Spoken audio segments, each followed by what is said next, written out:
भारत सरकार क्रीड़ा और युव मंत्रालय अनुमोदित माई भारत संगठन मेरा युव भारत और जागृति सांस्कृतिक युव संगठन मिलित उद्यम माँ पाई गछटिए कार्यक्रम गत 3 तारिख ठारू आरंभ हो जाइछि। ए अवसर में आज पिपिली भारतीपुर पंचायत माँ जोगमाया पीठ परिसर में वृक्ष चारा रोपण कार्यक्रम अनुष्ठित हो जाइछि। संगठन सभापति प्रभात कुमार महापात्र सभापतित्व में आयोजित गछ ही जीवन कार्यक्रम में मुख्य अतिथि भाव पिपिली थाना अधिकारी सोमेन्दु शेखर त्रिपाठी जोगदे उक्त मंदिर प्रांगण में वृक्षरोपण करने सहित परिवेश सुरक्षा पर जागृति संगठन एभली प्रयास को से बहु प्रशंसा करथिले। एहासह समस्ते जीवन में गोटे लेखाएं वृक्षरोपण करने को परामर्श देते। मध्य स्थानीय सरपंच जगन्नाथ नंद, अवसरप्राप्त डाक्तर भिकारी चरण दास, समाजसेवी गौरांग चरण षडंगी, संगठन उपसभापति मनोज प्रधान प्रमुख जोगदे प्राय 20 रु ऊर्ध्व मूल्यवान गछर चारा लगाइथिले। ब्यूरो रिपोर्ट, पिपिल न्यूज।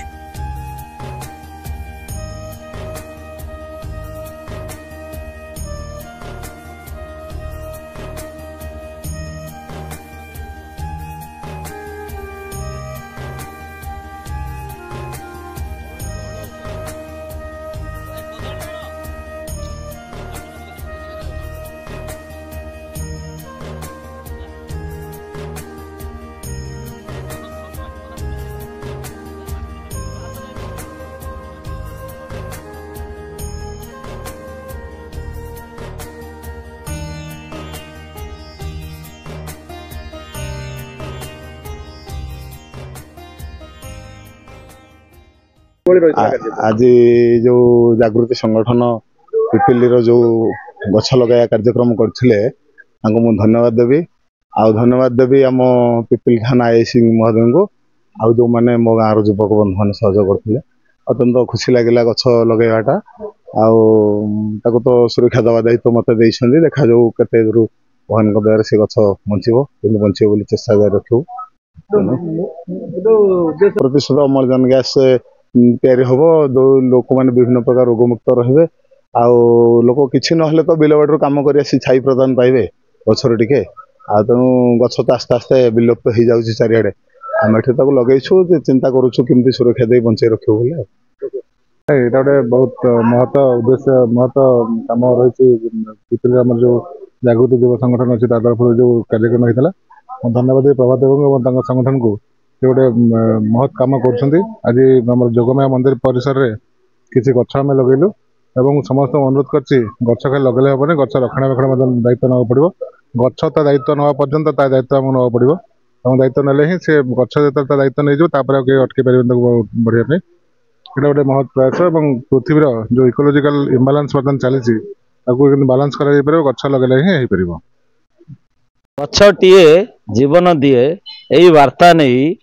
जागृति सांस्कृतिक युव संगठन जे कि भारत सरकार क्रीड़ा युव मंत्रणालय माई भारत पोर्टाल सहित पंजीकृत एक वृक्षरोपण कार्यक्रम हाथ को नहीं गत सप्ताह तलू ये कार्यक्रम आरंभ ही विभिन्न जगार जमती कि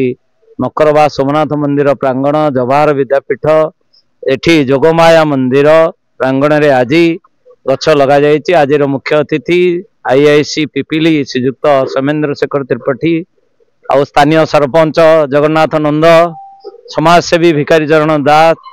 उपसभापति मनोज कुमार प्रधान एवं अन्यतम समाजसेवी शेषदेव भाईना नंद इत्यादि एथर जोग देइचंदी। कार्यक्रम को समस्ते उत्साह सहित पालन कर प्राय 20 गछ जामु पणस करंज कृष्णचूड़ा बौल अर्जुन अशोक इत्यादि अनेक उपादेय गछर एठी चारा रोपण करा जायछि